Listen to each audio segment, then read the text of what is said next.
नमस्ते बच्चों। पिछली क्लास में हमने वास्तविक संख्याएं पढ़ी थी और वास्तविक संख्याओं में कुछ प्रमेयिका देखी थी। यूक्लिड की प्रमेयिका देखी थी, विभाजन प्रमेयिका। इस क्लास में हम वास्तविक संख्याओं के आगे के चैप्टर्स, आगे की चीजें पढ़ेंगे। तो सबसे पहले हम दो चीजों को रिवाइज करते हैं जो हमने बचपन में काफी पढ़ा होगा, लस और मस। आप सबने इससे पढ़ा होगा। तो लसा को इंग्लिश में अगर लिखें तो एलसीएम लिखते हैं और मौसा को एचसीएफ लिखते हैं। लसा का पूरा नाम जो है लघुत्तम समापवर्तक होता है और मौसा का पूरा नाम महत्तम समापवर्तक होता है। तो इसको अगर हम लिखें इंग्लिश के फॉर्म में, लीस्ट कॉमन मल्टीपल, और एचसीएफ को लिखें हाईएस्ट कॉमन फैक्टर। तो अभी मैं समझाऊंगा, एक एग्जांपल ले लेता हूं 6 और 20 को। तो 6 और 20 को अगर हम 6 को छोटी छोटी संख्याओं से भाग दें तो 2 से भाग दे सकते हैं सबसे छोटी संख्या से, तो 3 आ जाएगा, 2 या 6। और अगर 20 को भाग दें 2 से तो 10 आएगा, फिर 2 से 5 आएगा। तो अगर हम 6 को लिखें, 6 को लिख सकते हैं 2 × 3 और 20 को लिख सकते हैं 2 × 2 × 5। तो यहाँ पे देखिए, इसको या ये भी लिख सकते हैं 2² × 5। तो HCF पहले निकालते हैं, हाईएस्ट कॉमन फैक्टर। मैं इंग्लिश में बोल रहा हूँ क्योंकि इंग्लिश के वर्ड से इसका मतलब निकालना बहुत ही आसान होता है, समझना बहुत ही आसान होता है। तो कॉमन यानी कि दोनों में हो, और फैक्टर यानी कि एक ऐसा फैक्टर हो, 2 और 3 फैक्टर हैं, 2 और 5 फैक्टर हैं, और हाईएस्ट 2 या 2 से अधिक संख्याओं में जो सबसे बड़ी संख्या दोनों में कॉमन हो, जो फैक्टर हो। तो यहां देखिए 2 इसका एक फैक्टर है, अपवर्तक है, और यहां भी 2 अपवर्तक है। तो सबसे बड़ी संख्या जिससे दोनों में भाग लग जाए उसी को HCF कहते हैं। तो अपवर्तक दो जो सबसे बड़ी हो, तो यहाँ पे सबसे बड़ी अपवर्तक 2 थी, तो इसके कारण हम यहाँ पे लिख सकते हैं 6 और 20 का HCF जो होगा वो 2 होगा। और LCM कैसे होगा? तो LCM है लीस्ट कॉमन मल्टीपल। तो यहाँ पे मल्टीपल यानी कि अपवर्त भी कहते हैं। तो मल्टीपल देखिए इसके कौन कौन से होंगे। 6 का मल्टीपल 6, 12, 18, 24 और 30।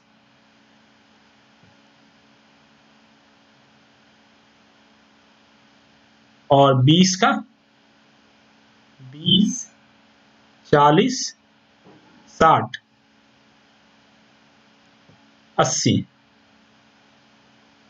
LCM जब निकालेंगे तो हम देखेंगे कि कौन कौन सा फैक्टर मल्टीपल जो है वो कॉमन है।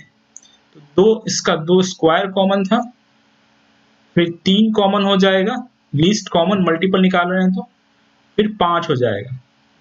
तो 4 × 3 × 5 यानी कि 60। तो ये हम ऐसे भी निकाल सकते हैं कि जो सबसे पहले आया दोनों में बराबर, इसको भी लिखेंगे तो 30, 36, 42, 48, 54 और 60।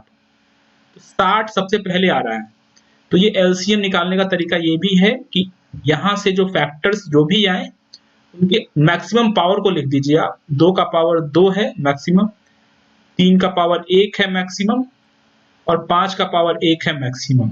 और इन तीनों को गुना कर देंगे तो जो नंबर आएगा वही हमारा LCM होगा। मल्टीपल, मल्टीपल मतलब आगे की तरफ जब बढ़ते हैं, जैसे 6 का बढ़ते हैं तो 6, 12 बढ़ते हैं 18, और 20 का बढ़ेंगे तो 20, 40, 60,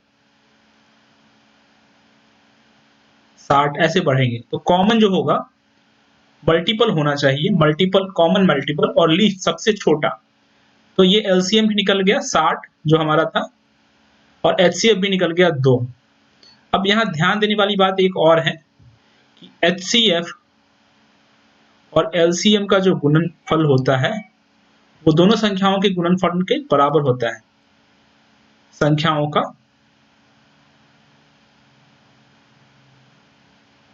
गुणनफल। जैसे यहाँ पे देखिए, इसका एचसीएफ 2 आया और एलसीएम 60 आया।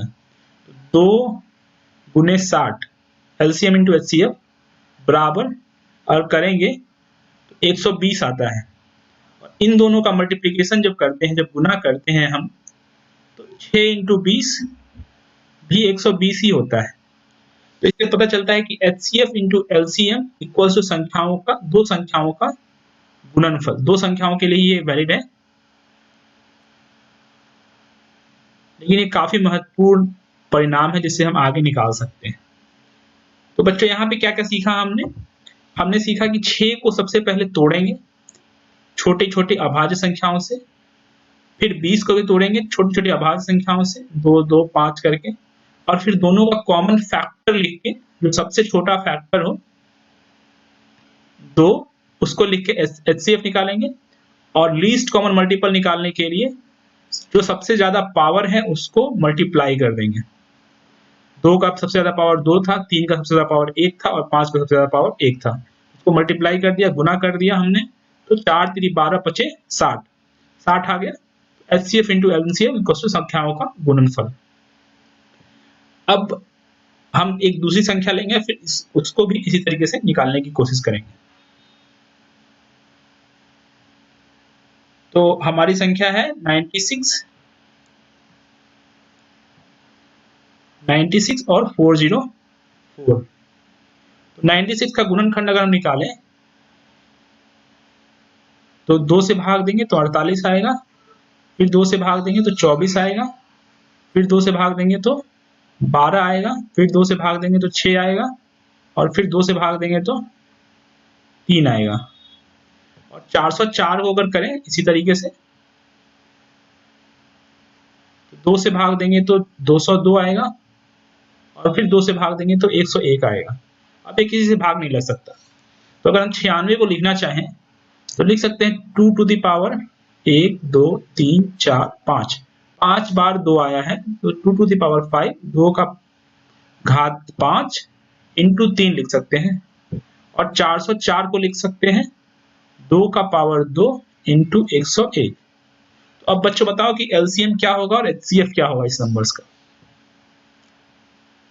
एलसीएम क्या होगा, एचसीएफ क्या होगा।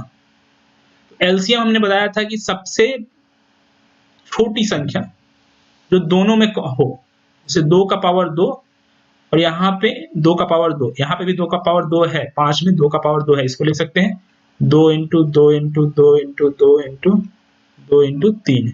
5 बार 2 से गुना करने पे 2 का घात 5 कहलाता है, और इसको लिख सकते हैं 2 गुने 2 गुने 101। तो 2 बार 2 आया है जो दोनों में है, common factor, highest common factor, इसको फैक्टर्स कहते हैं या फिर अपवर्तक कहते हैं। तो इसके अपवर्तक जो सबसे ज्यादा है वो है 2 इंटू 2 यानी कि 4।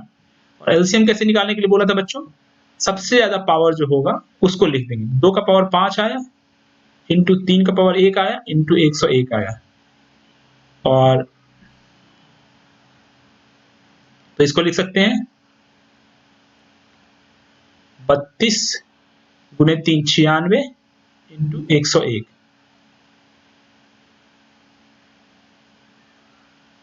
तो ये हो गया आपका एचसीएफ और एलसीएम। एक चीज और हमने बताई थी, LCM into HCF equals to संख्याओं का गुणनफल। ये भी चेक कर सकते हैं।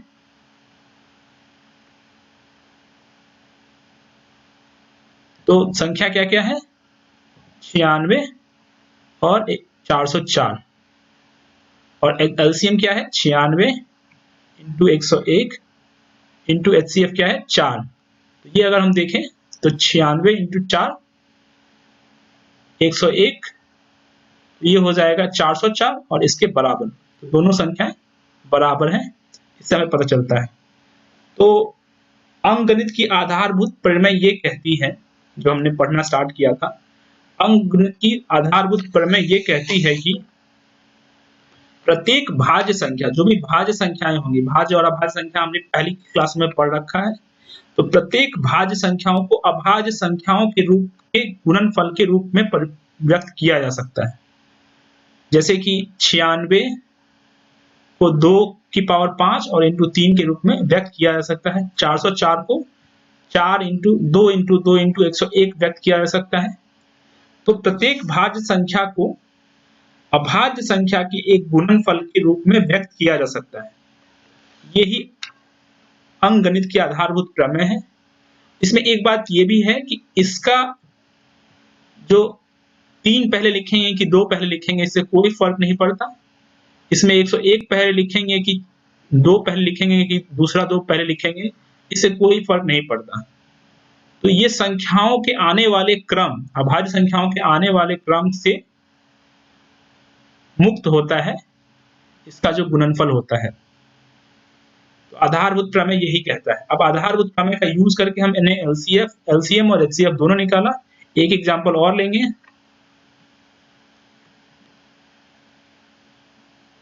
6, 72 और 120। 6, 72, 120 तीनों संख्याओं का अलग अलग अभाज्य गुणनफल निकालेंगे आधारभूत प्रमेय से। 2 की पावर 1 और 3 आ गया। 72 को अगर लिखेंगे 36, 2 18, 2 9 और 3 गुणे 3। 120 को अगर लिखें तो 60, 30, 15, 3 और 5। सबसे छोटी संख्या से भाग देना स्टार्ट करते हैं और ये भाग देते रहते हैं जब तक कि सबसे छोटा अभाज्य संख्या ना आ जाए। तो 6 को लिख सकते हैं 2 की पावर 1 इंटू 3 का पावर 1। 72 को लिख सकते हैं 2 की पावर, बताइए आप लोग कितना पावर होगा? सही 3 होगा। और 3 की पावर 1, 3 की पावर 2 होगा। फिर 120 को लिख सकते हैं 2 की पावर 3 इंटू 3 इंटू 5।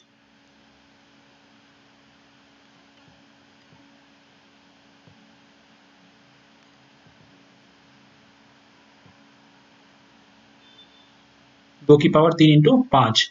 एलसीएम जब लिखने जाएंगे और एचसीएफ जब लिखने जाएंगे तो सबसे पहले एचसीएफ निकालते हैं। इन तीनों में 2 एक बार है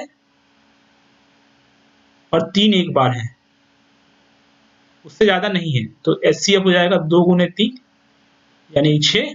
और एलसीएम सबसे ज्यादा पावर देखिए, 2 की सबसे ज्यादा पावर क्या है? 3 है। यहां भी 3 है, वहां भी 3 है।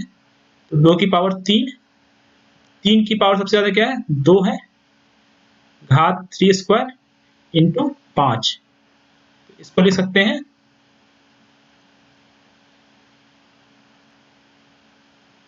इसको गुना करके आप लोग इसका वैल्यू निकाल सकते हैं। तो ये हमारा आधारभूत प्रमेय था, जो कि अंक गणित का आधारभूत प्रमेय भी कहलाता है। इसके आगे क्लास में हम अपरिमेय संख्या के बारे में, √2, √3 के बारे में पढ़ेंगे और फिर ये चैप्टर खत्म हो जाएगा।